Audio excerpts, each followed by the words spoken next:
Property of determinant, सारणिक के प्रभु। सारणिक का पहला गुण होता है, सारणिक जो है उसमें हम किसी भी पंक्ति या किसी भी स्तंभ के यदि कोई अवयव शून्य हो, यदि किसी भी पंक्ति या किसी भी स्तंभ के अवयव शून्य हो और बाकी दो कुछ भी हो,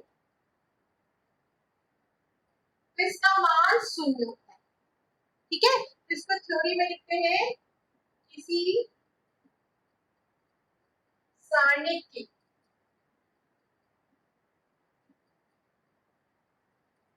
किसी पंक्ति या स्तंभ की सभी अवयव शून्य,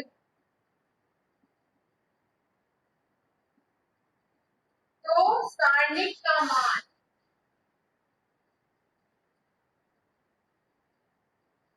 ये डेल है, सारणिक का मान शून्य होता है।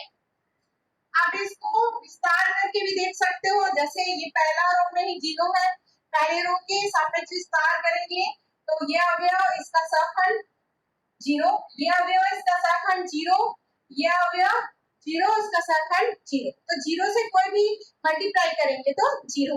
तो इस प्रकार से ये पहली प्रॉपर्टी।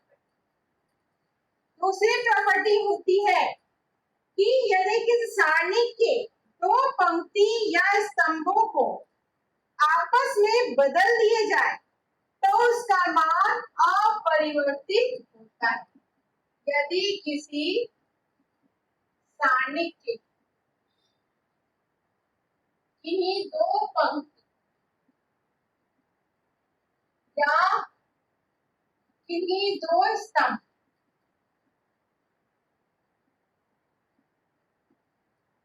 के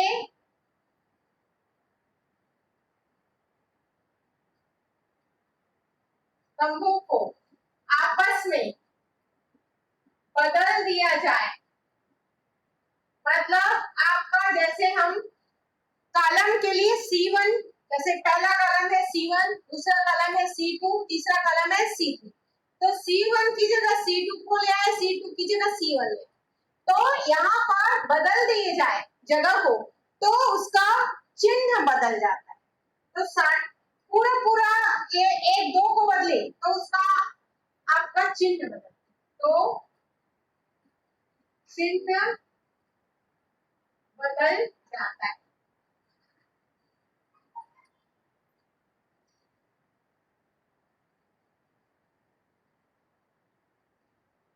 जैसे कि आपका है 1 2 3 4 1 5 1 2 6, इसको हम ये दोनों को आपस में बदलते हैं तो ये माइनस हो जाएगा चिन्ह, और ये 4 1 5 ऊपर आ गया और 1 2 3 नीचे आ गया। तो इस प्रकार ये दोनों किसको बदले हम, R1 को R2 की जगह बदल, R1 को R2 की जगह बदल, तो इसका क्या होता है, चिन्ह बदल जाता है। तीसरा है कि यदि हम पूरे अवयव सारणी मतलब पूरे पंक्ति को पूरे स्तंभ में बदल दें तो इसका मान अपरिवर्तित होता है। यदि किसी सारणी की पंक्तियों को पूरे पंक्तियों को एक स्तंभ में बदल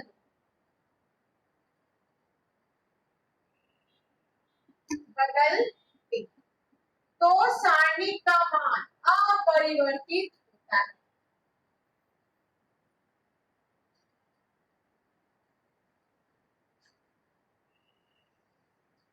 अपरिवर्तित होता है। जैसे कि ये आपका है, मान लो के लिए ये आपका है A1 B1 C1 A2 B2 C2 A3 B3 C3, तो हम इसमें पूरे जो ये रो है उसको कॉलम में बदल देते हैं, A1 B1 C1 ये वाला पहला रो, दूसरे रो को कॉलम में बदल देते हैं A2 B2 C2, तीसरे रो को कॉलम में बदल देते हैं A3 B3 C3। तो इसका मान अपरिवर्तित रहता है, जैसा है वैसे ही रहता है। इसको भी आप विस्तार करके देख सकते हो, इसका मान निकाल के देखो, इसका मान निकाल के देखो, दोनों का मान सेम होता है। चौथा,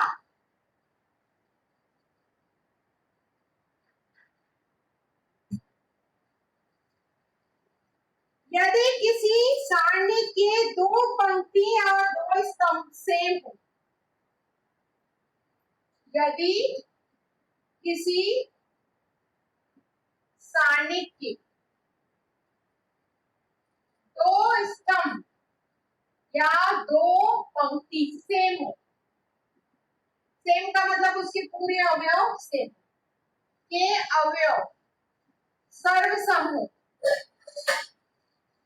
तो सारणिक का मान शून्य होता है।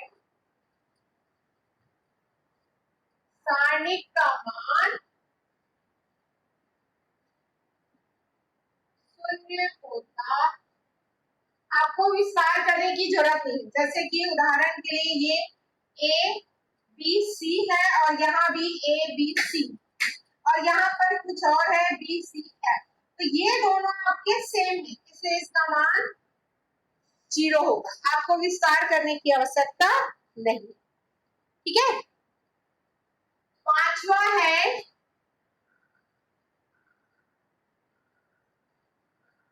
किसी सारणी के किसी पंक्ति या स्तंभ के सभी अवयवों को किसी संख्या से हम गुना कर दें, ठीक है।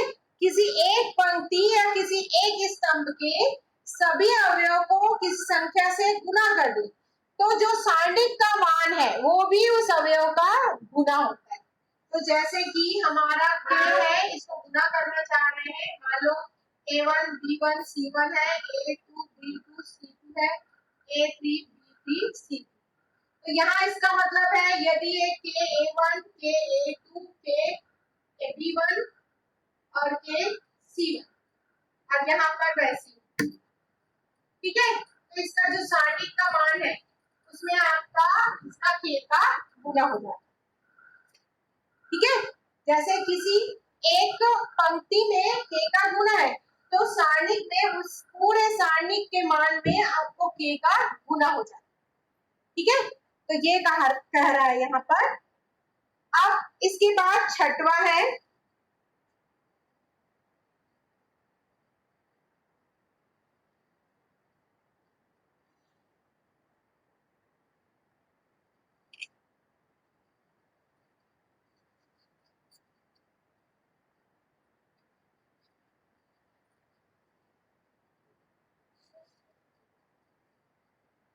चौथा वाला एक बार बताइए ना।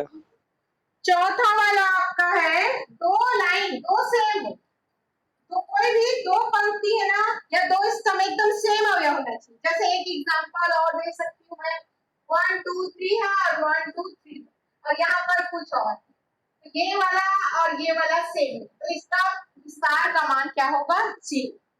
1 2 3 यहाँ भी है और यहाँ भी है 1 2, तो इसका मान 0, ठीक है। तो व्हाट्सएप पे मैं भेजती हूँ मैथ्स ग्रुप में।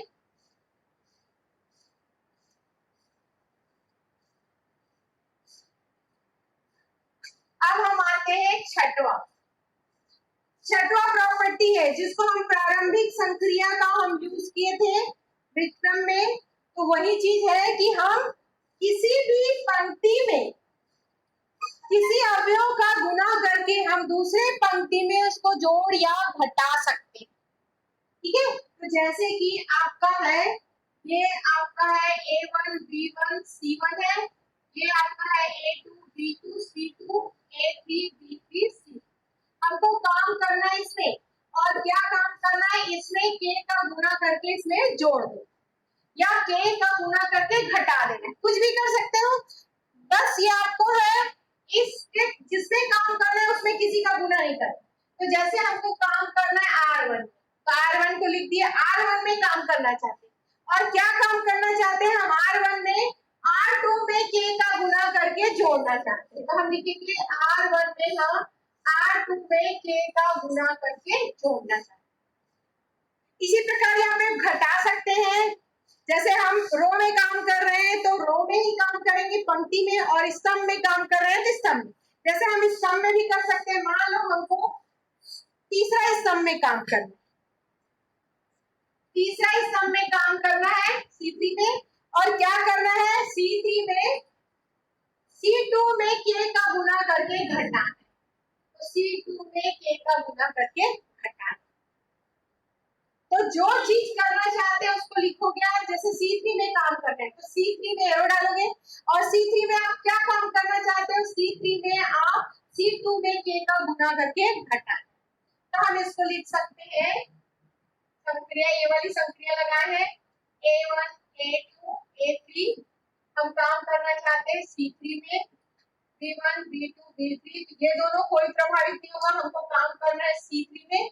C3 में C1 C2 C3 है, इसमें हम K का गुना करके C2 में K का गुना करके घटाएंगे, C1 minus K B1 C2 minus K B2 C3 minus K, तो ये जीरो लाने के लिए किया जाता है, कोई भी सारणी को सरल करने के लिए ये काम करते हैं। ठीक है, तो या तो जोड़ सकते हैं या तो घटा सकते हैं, ये परिस्थिति के अनुसार है। तो इसको हम कहते हैं छठवां नियम।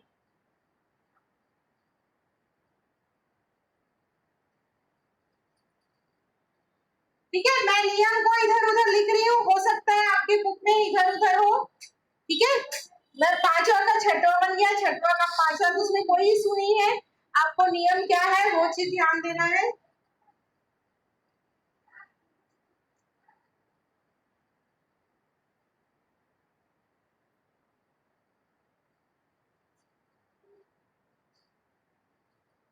सातवां नियम है, यदि आपका सारणिक दो योग के रूप में है, किसी एक पंक्ति या स्तंभ में योग के रूप में है, जैसे A1 plus alpha 1 B1 plus beta 1 C1 plus gamma 1, और ये है A2 B2 C2 A3 B3 C, तो ये दो योग के रूप में है, चाहे ये पंक्ति हो चाहे स्तंभ हो।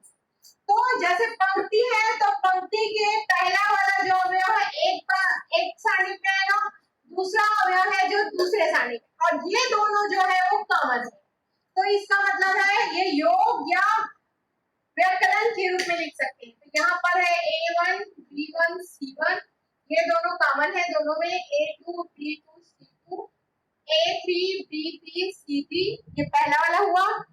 इसी प्रकार ये प्लस माइनस है, प्लस माइनस लगा दिए, और इसमें दूसरा वाले के लिए करेंगे अल्फा 1 बीटा 1 गामा 1, और ये दोनों कॉमन होगा A2 B2 C2 AC B3 C। तो इस प्रकार से यदि आपके किसी सारणी में कोई पंक्ति या स्तंभ दो राशियों के योग या अंतर के रूप में हो, तो हम उसको उसी क्रम के दो सारणी के योग या अंतर के रूप में लिख सकते हैं। ये नियम है सातवां।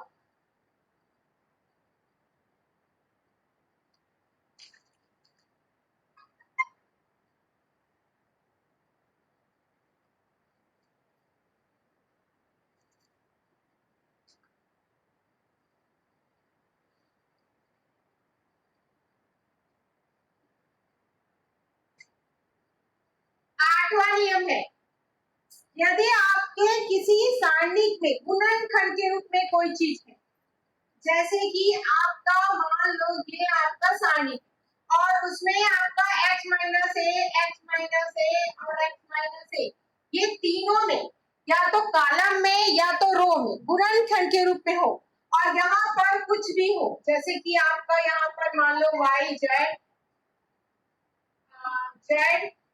x और मान लेते हैं x z, तो आपके यहाँ पर सेम राशि है, तो इसको हम गुणनखंड के रूप में निकाल सकते हैं। यहाँ पर x माइनस ए सेम है, यहाँ भी है, यहाँ भी है, यहाँ भी, तो यहाँ पर x माइनस ए निकल गया तो बच गया 1, यहाँ पर x माइनस ए निकल गया बच गया 1, यहाँ पर x माइनस ए निकल गया बच गया 1, और यहाँ पर है y z Z x x. तो इस प्रकार से ये हम गुणनखंड के रूप में, मान लो कोई सारणिक में है तो कोई अवयव एक तरफ होना चाहिए, या तो पूरे स्तंभ में हो या एक लाइन के पंक्ति में, ठीक है, तब हम उसको गुणनखंड के रूप में निकाल सकते हैं। जैसे मान लो गुणनखंड यहाँ x माइनस है, यहाँ x माइनस है, यहाँ x माइनस, तो नहीं निकाल सकते, केवल या तो एक स्तंभ में होना चाहिए या एक पंक्ति में, ठीक है, एक लाइन में होना चाहिए, तब हम इसमें गुणनखंड के रूप में निकाल सकते हैं। तो इतने आपके नियम हैं सारणिक के।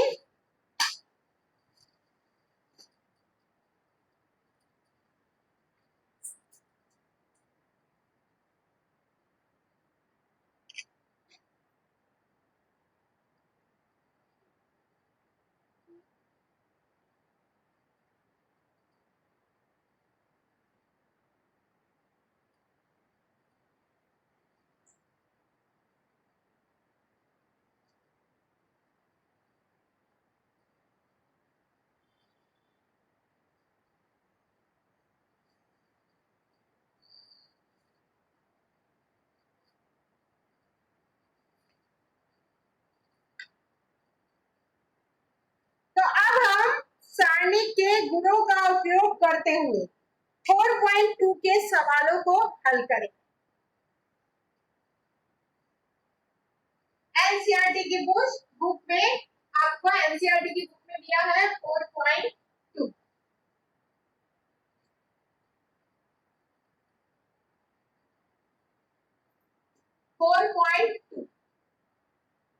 आपका पहला सवाल है, बिना विस्तार किए, आपको इसको विस्तार नहीं करना है, प्रगुण का उपयोग करते हुए, जो प्रॉपर्टी है उसका उपयोग करते हुए आपको इसको शून्य लाना है। X Y z a b c x plus a y plus b z plus c बराबर शून्य।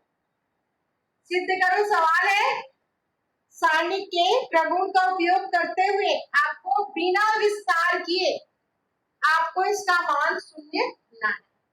तो लेफ्ट हैंड साइड लेके चलते हैं, लेफ्ट हैंड साइड बराबर x Y z a b c x plus a y plus b z plus सी।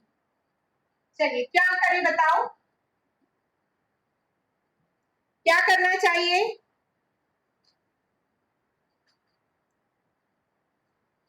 देखो यहाँ पे x प्लस ए और यहाँ पर a दिख रहा है, तो सबसे पहले हम काम किसमें करना है? हमको कॉलम C3 में काम करना है। क्या काम करना है कॉलम C3 में? बोलो, किसको घटाना जोड़ना है? C1 को गुणा करके सेकेंड कॉलम को जोड़ करके जोड़ना है। C2 कॉलम को घटा देना है, C2 कॉलम को हटा देना है, ठीक है। तो C3 में C3 माइनस C2, तो हम काम करना चाहते हैं C3 में C2 घटाएंगे, तो देखो x plus A minus A cut जाएगा, y plus B minus B, बिल्कुल सेम एलिमेंट को घटाते हैं। जैसे 2 नंबर का है तो 1 नंबर का तो 1 नंबर वाले से घटाएंगे, 2 नंबर है तो 2 नंबर वाले, 3 नंबर है तो 3 नंबर, ठीक है। कॉलम कोई भी रहे लेकिन अवयव को देखते हैं। ये यहाँ पे पहले कॉलम का पहला अवयव दूसरे कॉलम के दूसरे अवयव से मिलेगा, पहले कॉलम का दूसरा अवयव दूसरे कॉलम के दूसरे अवयव से, तीसरे कॉलम का तीसरा अवयव दूसरे कॉलम के दूसरे अवयव से, ठीक है। तो अवयव कोरेस्पॉन्डिंग घटे, तो यहाँ पे ये किसने काम नहीं कर रहा है, ये सेम कुछ नहीं होगा। ए बी सी किसने काम कर रहे हैं, ए घट गया एक्स आया, यहाँ से बी घटा वाई आया, यहाँ से सी घटा जेड। अब कौन सा नियम लगेगा, क्या चीज सेम है? X Y Z. हाँ, तो हम क्या लिखेंगे, दो स्तंभ सर्वसम है, दो स्तंभ सर्वसम रहता है तो क्या नियम लगता है, यदि दो स्तंभ के अवयव समान हो तो इस सारणिक का मान क्या होता है? 0। तो इस प्रकार से आपका आ गया राइट हैंड साइड। तो इसको कहते हैं बिना विस्तार की, मतलब हमको विस्तार यहाँ पे करना ही नहीं पड़ा, केवल हम जो प्रॉपर्टी 8 प्रॉपर्टी बताए हैं उसी को उपयोग करते हुए यहाँ पर हम इसको क्या ले आए, जीरो।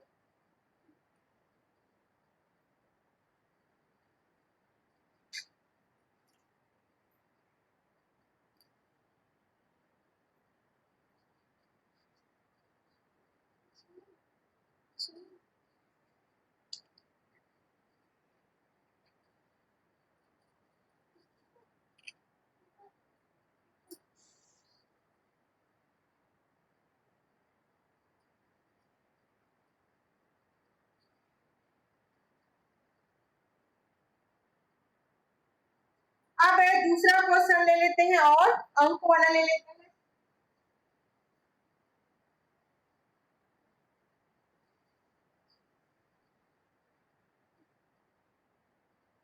तीसरा 2 7 65 3 8 75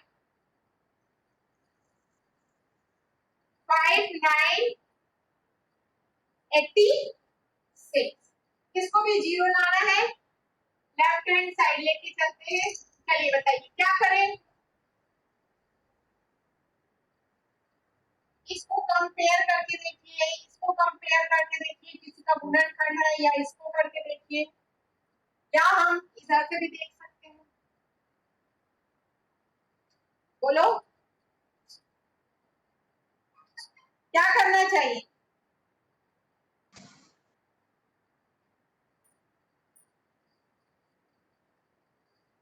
मैम C2 में 9 का इंटू करके माइनस कर देंगे C3 से। C2 में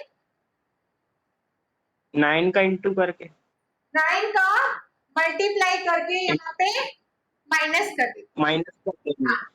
तो क्या काम कर रहे हैं हम, C2 में काम कर रहे हैं, ठीक है। C2 में हम काम नहीं, C2 में नहीं, C3 में काम करेंगे, ठीक है। और C2 में किसका गुना करेंगे, 9 का 9 से C2 में गुना करके हटा दें, ठीक है। तो क्या काम कर रहे हैं, C3 में काम कर रहे हैं, C3 में काम कर रहे हैं, इसमें 9 का गुना करके इसमें हटा, ये दोनों कोई चेंज नहीं होगा। तो 65 माइनस 9 सत्ते 63, 75 माइनस 8 नियम 72, ठीक है। 8 9 जा 70, 86 है 9 नियम 81, हो गया। अब कितना आया, ये हटा दिए तो कितना आया, 2 3 5 7 8 9 2 2 3 अब क्या है, फिर से क्या है, ये कौन सेम है, तीसरा समान है तो समान दो समान तो ये जाएगा। क्या होगा, जीरो है। तो 2 इसका जीरो क्या है, सर्वसम, सर्वसम है। तो ये आ गया राइट हैंड साइड।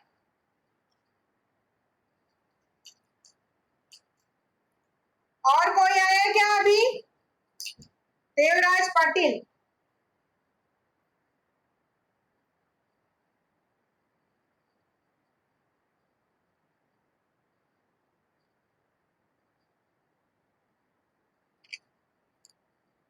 ये सब छोटे छोटे सवाल है, कई सवालों में आपको बहुत टाइम लगता है करते तक, तो आपको थकना नहीं है ना।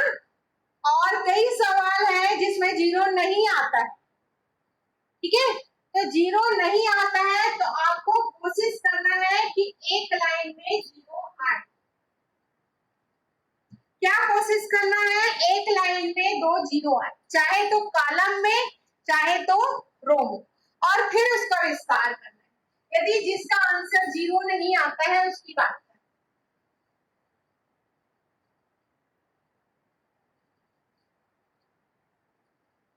जैसे कि आपको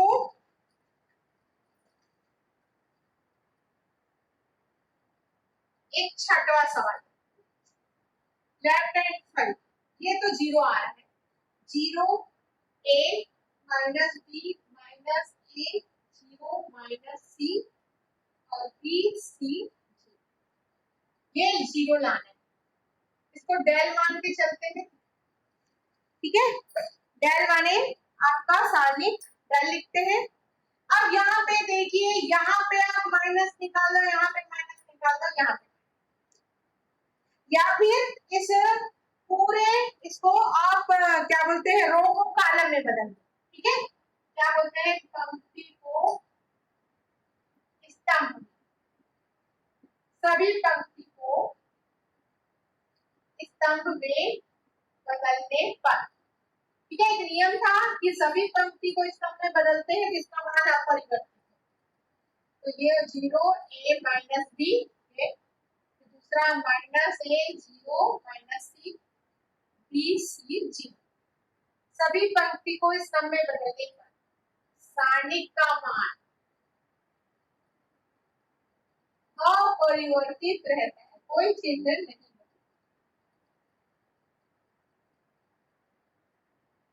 ये बदल दिए, सभी पंक्ति को स्तंभ में बदलने पर सारणिक का मान अपरिवर्तित।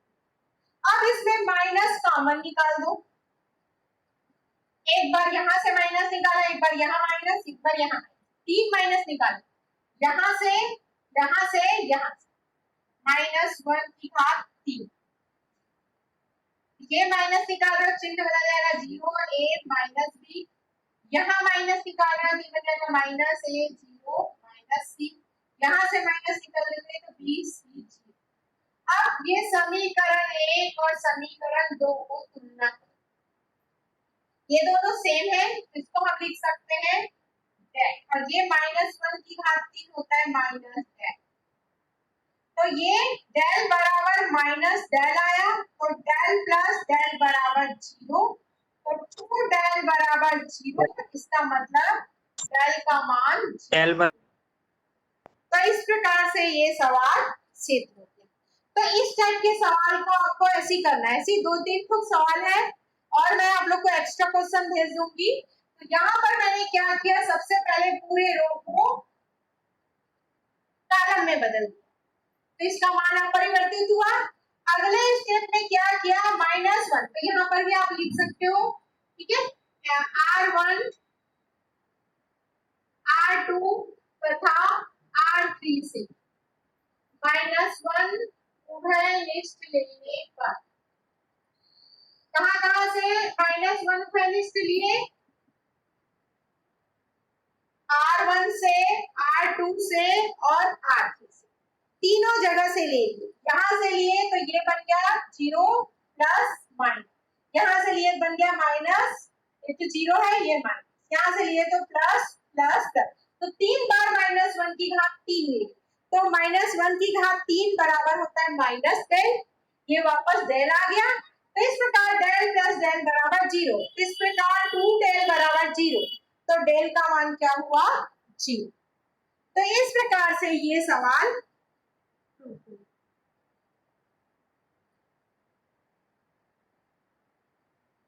मैं रिकॉर्डिंग करना भूल गई आज का,